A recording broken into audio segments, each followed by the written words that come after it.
I brought Joyce Park with me, an expert on Korean food. We're here at the International Chinese Mall. So I'm gonna have her take it from here. Occasionally I'll pop in and out.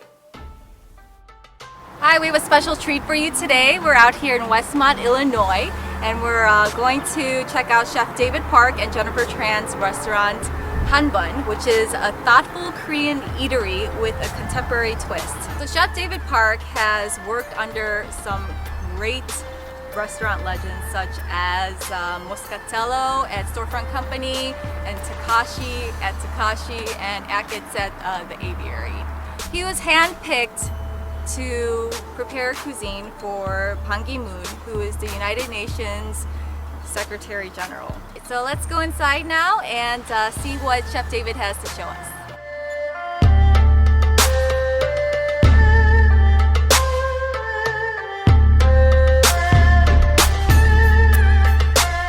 Today, I guess we're gonna make JjaJangmyeon. I'm gonna show you how we do it here. It's a little bit different than I guess what you grew up with, but I think it stands up to pretty much anything, and I think it's really delicious.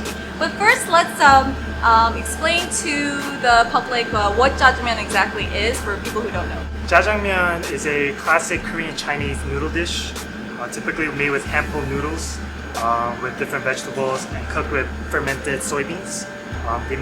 Chinese, it's an idea that they take from Chinese, where they take fermented soybeans and they turn it into a paste with caramel, because Koreans tend to like their savory food really sweet. So this is that dish made with pork belly, black beans, and a couple of veggies.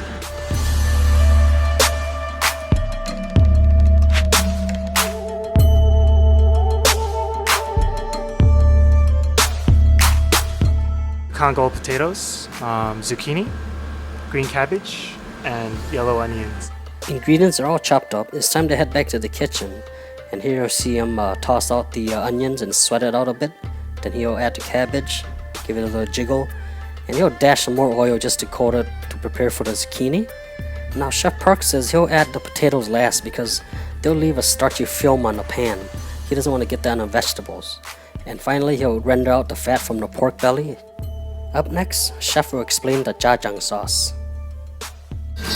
So technically, JjaJangmyeon or JjaJang in Korean means to fry.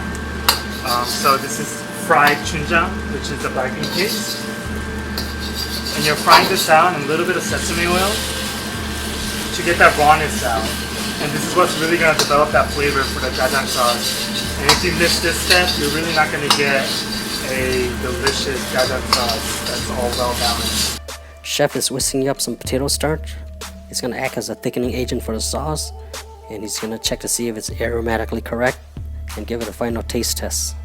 This is sun noodles, temomi nama. This is a typically thicker ramen noodle. This is what they use to make sukkemen, which is a dipping ramen. But I like the texture of this and the thickness of this, and it'll stand up to our sauce. For the last step, he's just going to add the sauce in the noodles, and he's going to toss some cucumbers and set it nicely on top, along with some chopped chives, and it'll be ready to serve. Now, JjaJangmyeon is a popular dish to be served on Black Day. So on this day, JjaJangmyeon is a sad dish for most Korean, and also a tasty dish for most Korean. So it's more like a bittersweet, if you will.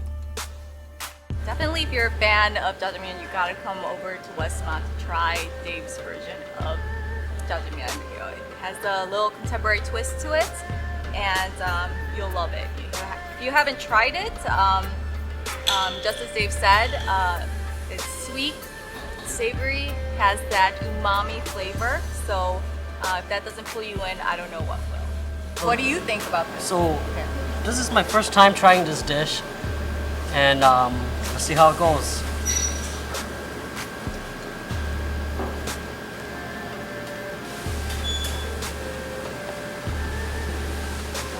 So the first thing that came to my mind is it's got a nice starchy stickiness to the noodles and the sauce.